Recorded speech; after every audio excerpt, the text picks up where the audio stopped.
Bismillahirrahmanirrahim. Assalamualaikum warahmatullahi wabarakatuh. Alhamdulillah Rabbil Alamin. Wassalatu wassalamu ala asrafil anbiya wal mursalin wa ala alihi wa sahbihi rasulillahi ajma'in. Amma ba'd.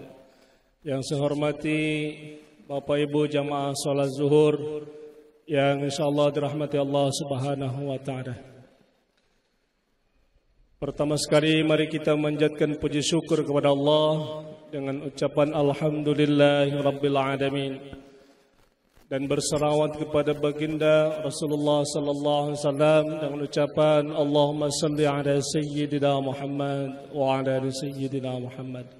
Mudah-mudahan kita yang senantiasa berselawat pada beliau kelak di yaumil mahsyar mendapatkan naungan syafaat dari baginda Rasulullah sallallahu alaihi wasallam. Hadirin jamaah salat zuhur yang dimuliakan Allah Subhanahu wa taala. Pada kesempatan siang kali ini izinkan saya membaca firman Allah Subhanahu wa taala dalam Al-Qur'an surah Al-Asr. Bismillahirrahmanirrahim. Wal 'asri innal insana lafi khusr illa alladhina amanu wa 'amilus salihati wa tawasaw bil haqq wa tawasaw bis sabr. Shadaqallahul azim. Kata Allah Subhanahu wa taala, wal 'asri innal insana lafi khusr. Bahwa demi masa, kata Allah, sesungguhnya manusia itu dalam kerugian yang besar. Kalau Imam Muhammad Idris Asy-Syafi'i mengatakan surah ini diturunkan oleh Allah, andaikan tidak ada lagi surah lain yang diturunkan Allah, maka kata beliau la kafa, maka cukuplah surah ini untuk membimbing manusia ke dalam jalan kebenaran. Dikarenakan makna yang terkandung dalam surah itu teramat luar biasa. Fadilah yang terkandung dalam surah itu teramat besarnya, luar biasa. Maka kata beliau cukup surah ini saja diturunkan kepada manusia, maka manusia insyaallah selalu dalam kebenaran. Demi masa, kata Allah, bahwa manusia sesungguhnya dalam kerugian yang besar. Maksudnya, kata Allah Subhanahu wa taala, semua kita Bapak Ibu diberikan waktu dan kadar waktu oleh Allah sama. Terdiri atas siang dan malam, terdiri atas 24 jam sehari semalam.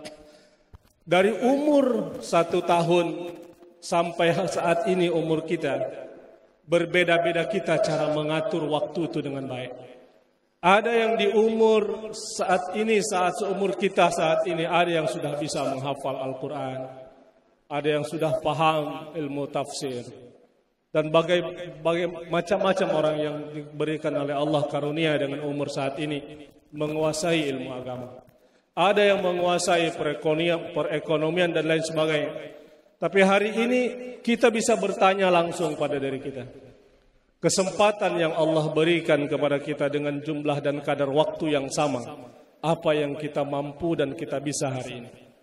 Sudahkah di antara kita atau kita bermanfaat buat diri kita atau agama kita dengan umur yang sama, yang diberikan sama kepada orang lain oleh Allah Subhanahu wa taala?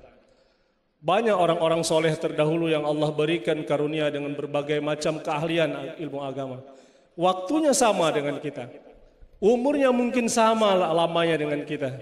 Tapi berbeda cara mengatur waktunya.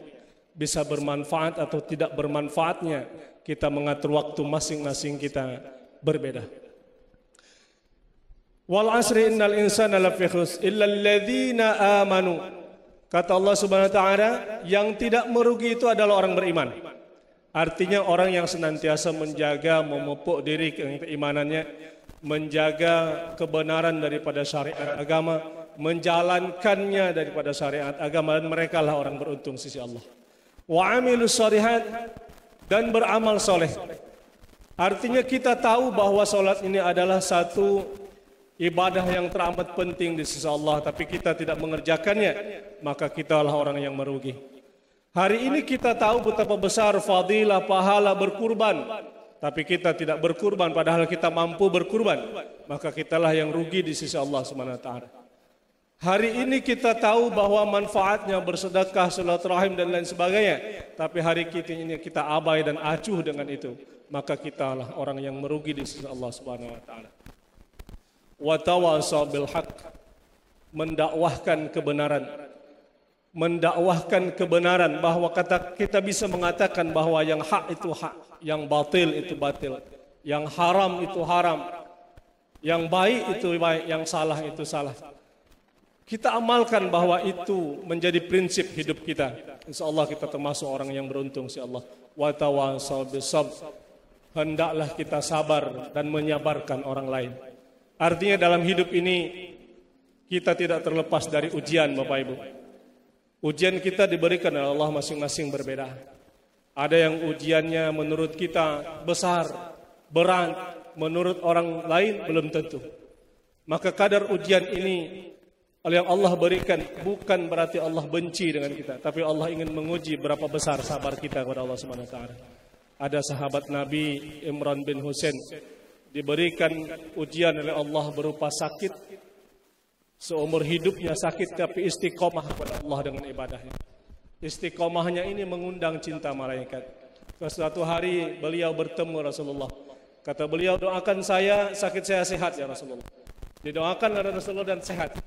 Ketika sudah sehat dari sakitnya, ihtajabat anhul malaikah, malaikat enggan lagi ngirim salam dan berdialog dengan sahabat Rasulullah.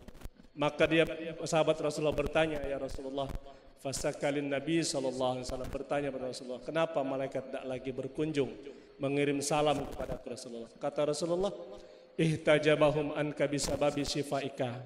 Karena engkau sudah sehat, jadi malaikat enggan lagi ngirim salam.